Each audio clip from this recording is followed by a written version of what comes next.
Alrighty, so for gravimetry specifically, right? It's the first method of analysis that we're looking at. I tend to refer to it as a crude method of analysis, right?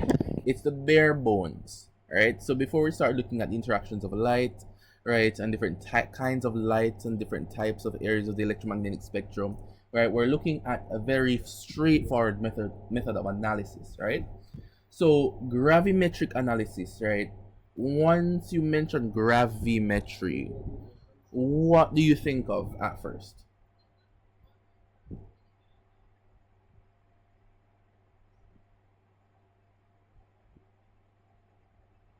Like, what comes to mind? Go ahead. I was saying gravity.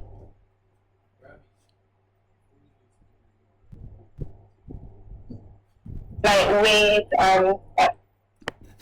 Repeat.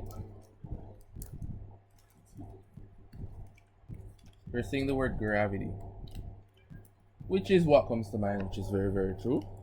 Right, so gravimetry itself really speaks to mass of a substance, right?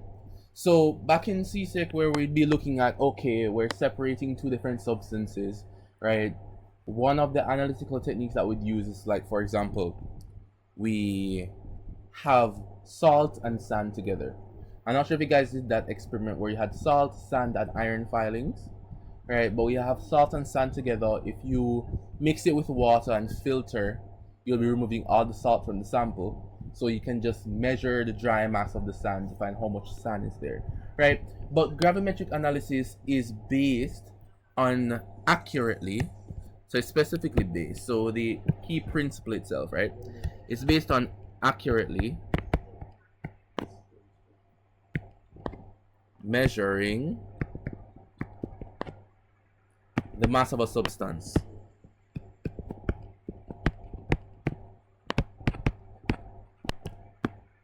Well, substance in a sample, right?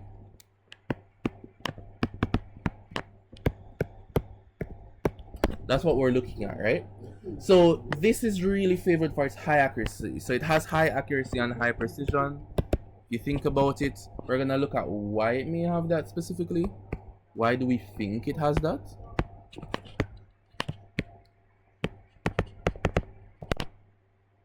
Alright?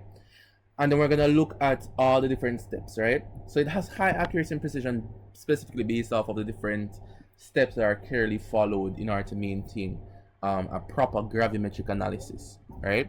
Can everyone hear me clearly? I'm not sure if my voice is muffled by anything else in the background, but hopefully everything is fine. Alrighty? So there are two key methods to gravimetry, right? There is the precipitation method and the volatilization method, right? So the precipitation method is something that we generally know. So there are two ways to really look at gravimetry. The first is precipitation. All right. Hopefully everything is here. Hopefully everything makes sense, right? So the first principle, right? So the analyte, right? Do we remember what an analyte is?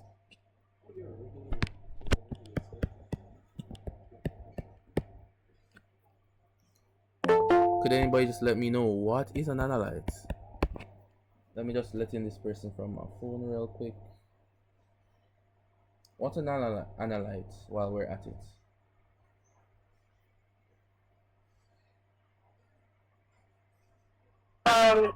It's a sound about being analyzed or measured. So the mixture of the substance being analyzed and or measured. I mean, analyzed. Alright? So that's the analyte. So we're looking at the analyte specifically. Alright, I'm not seeing that person trying to enter the meeting now, so not sure where they went. Alright? But we're just saying that the analyte is precipitated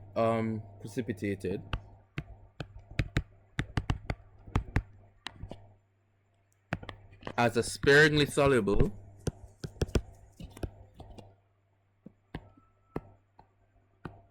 compound. Right? And then after that, no, right? It's separated as a sparingly soluble compound, right? and then we're having it's precipitated rather as a sparingly soluble compound. Then it's going to be separated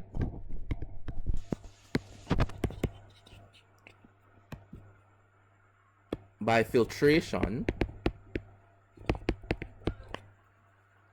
Then you tend to wash the sample, so it's washed to remove any impurities.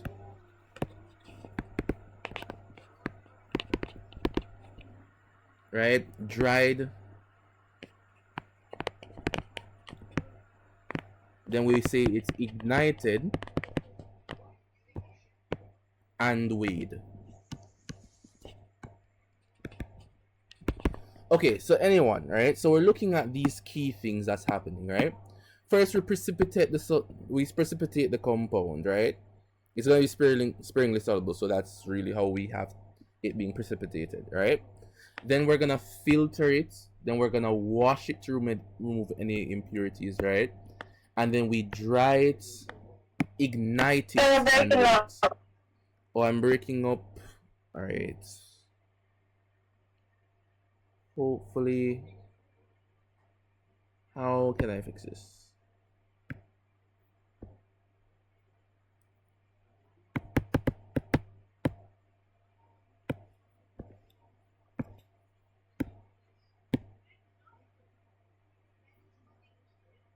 All right.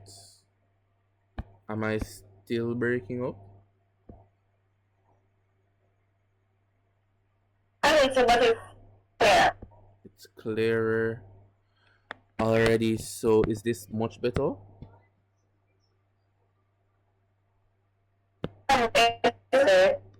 Okay, I guess so. Alrighty, so we're looking at the analyte. We precipitate it, filter it, wash it to remove any impurities, dry it, ignite it, and weigh it. Right? So we're looking at these things. Can anybody probably explain to me why we do these steps? So if we have something, because we're trying to get our. Go ahead. I'm saying the reason why we do that stuff is trying to get an accurate and precise measurement.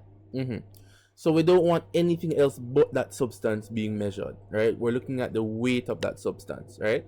So if you have iron in iron tablets, right? Iron tablets won't necessarily contain 100% iron, right?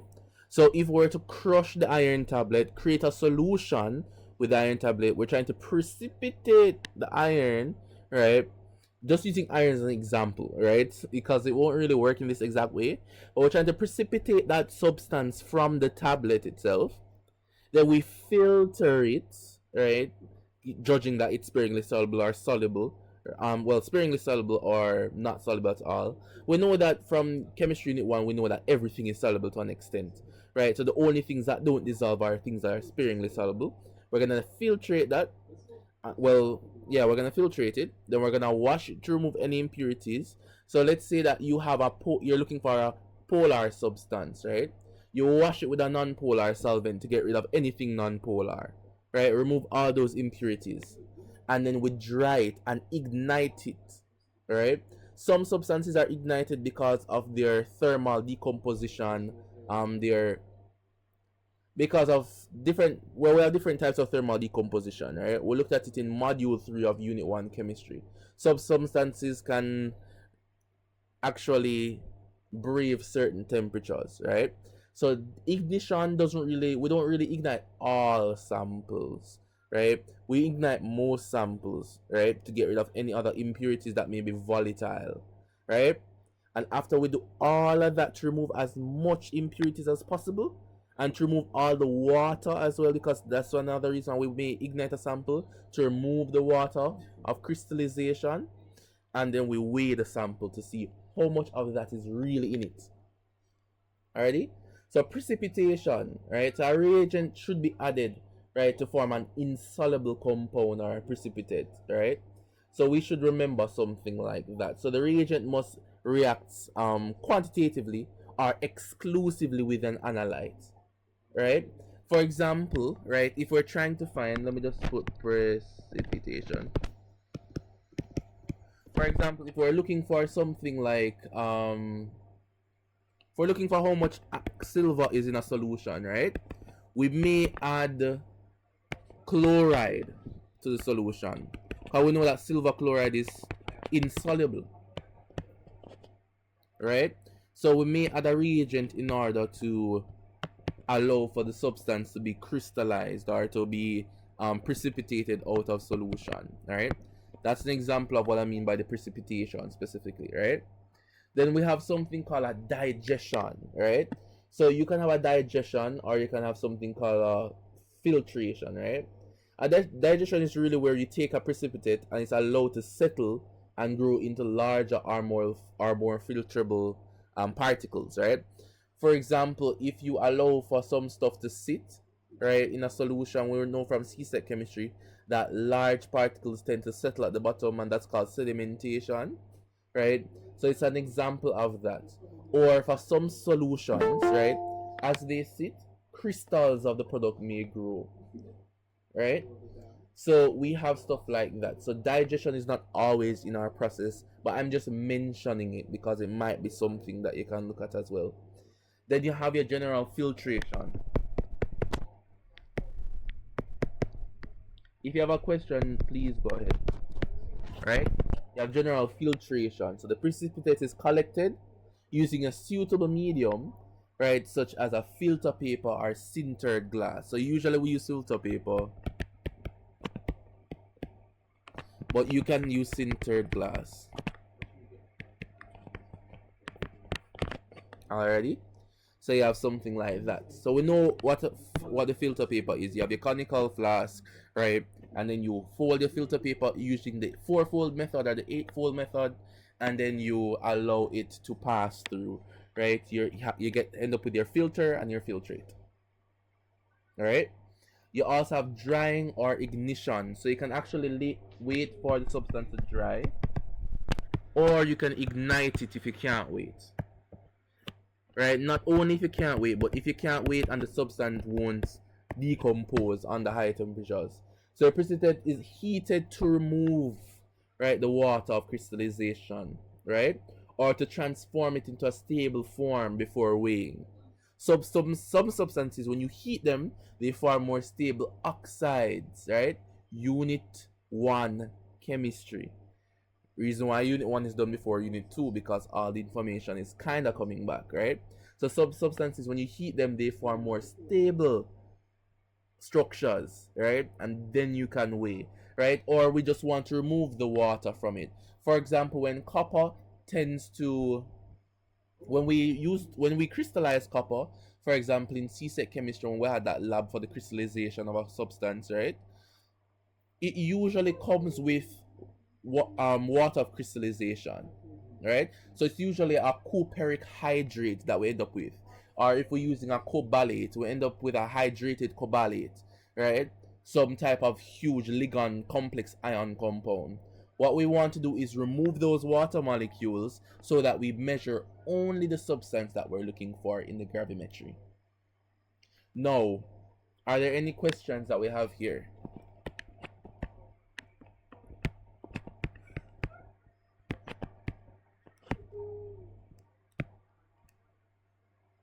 No, sir. All right. So I'm not sure.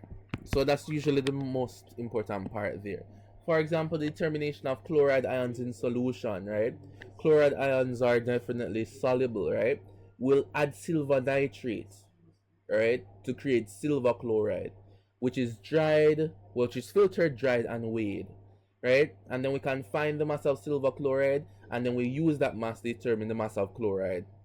Do you guys want me to write that here, or that's fine? Let me just write it. Yes, please.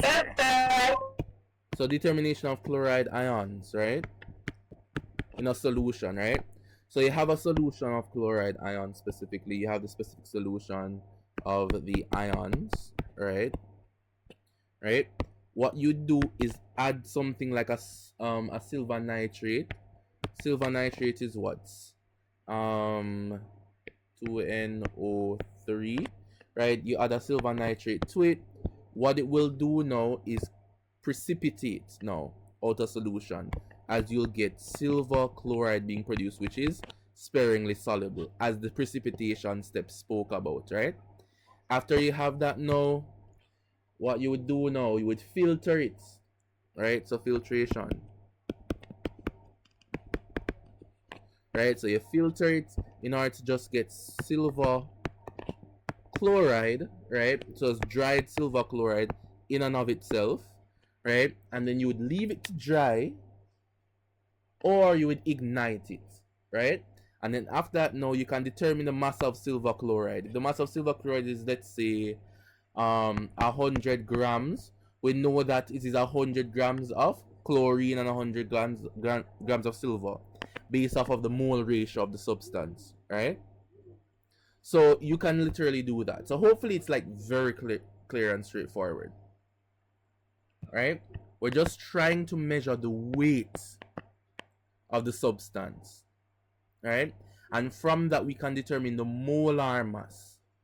Well, not the molar mass per se, you can't really do that. But you can determine the mass concentration of the substance, right, in a specific solution. You can determine the molar concentration.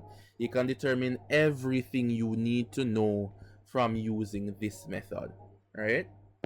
Hopefully you guys will have that lab to do. Hopefully some of you guys did that lab already, right? You also have the next method, which is the volatilization method, or volatilization method.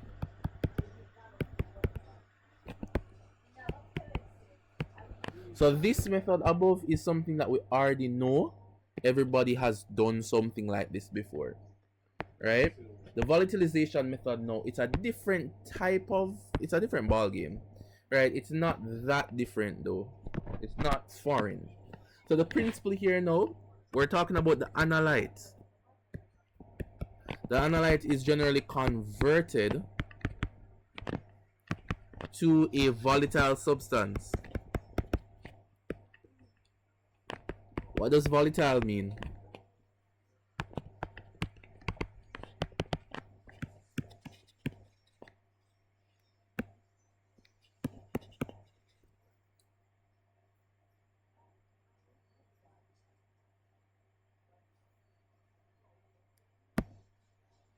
Anyone?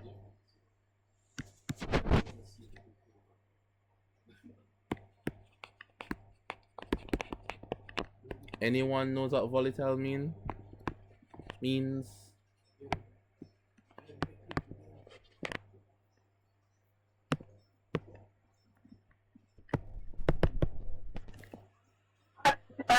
vaporized.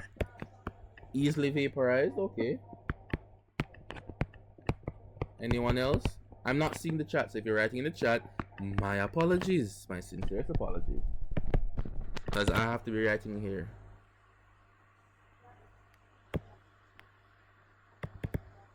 So if somebody may read something that was sent in the chat, just please do if you can.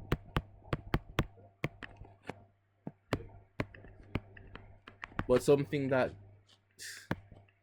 Sorry, someone.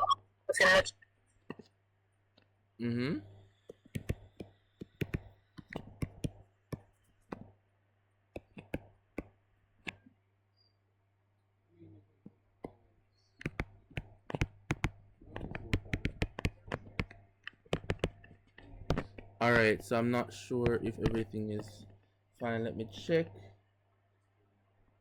real quick. Alrighty, so in the chat, evaporates quickly, okay. Alrighty, so let's have a look at this, right? So the volatilization method, right? We're looking at the analyte, right? The analyte is converted to a volatile substance, which is then separated and measured either directly by collecting and weighing the volatile product, or indirectly by weighing its residue. So what do we mean by this? We have general examples here, right? So the first thing, the sample is heated to release a volatile component, right? And then the mass loss, right, is determined. All right, so we have two different methods, right? So the steps, right? So we have step 1 and step 2. Not hard at all, right? So the first thing, the sample is heated. To release, give me a second, let me fix that real quick.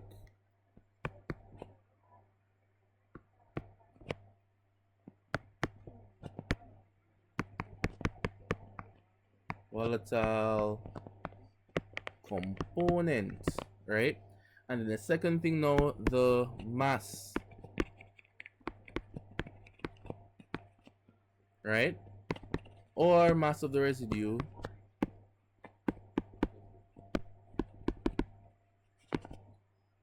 is determined. Already? So looking at that now. So we're looking at the volatilization method. So we heat, right, to release the volatile compound, right? And then the mass loss, right, is actually determined. Or we can look at the residue, the mass of the residue being determined, right? And a quick example of this would be probably the determination of water content in soil.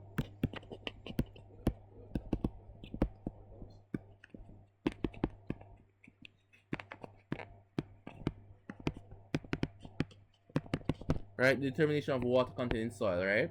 So we take soil specifically, right, and heat it in an oven, and the mass before and after heating is recorded, and then the difference represents the mass of water evaporated. Alrighty? So if we have a soil sample of 100 grams, right? So it's a soil sample specifically, and then we heat it, right? And we end up with a soil sample of 50 grams. That means now that the mass of water is equal to 100 minus the 50, which is 50 grams of water. So does this method make sense?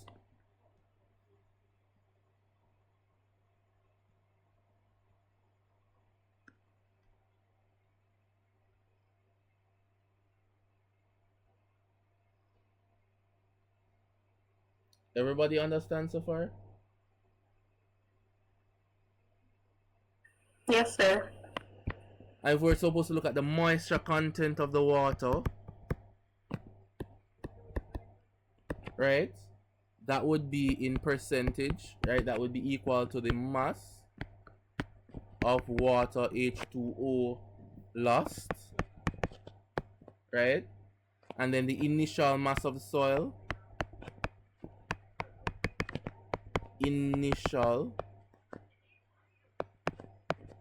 right? And then you times that by 100. So that's how you find the water content of a substance, or you can find the percentage content of anything in a substance using this method, right? But we generally use it for moisture content. Alrighty? So that is that for the principles of gravimetry, right? So the precipitation method and our volatilization method, right? We're going to go into the equipment, the basic equipment used for gravimetry, and then we're going to perform some calculations and then call it a day. Alrighty? So that is that.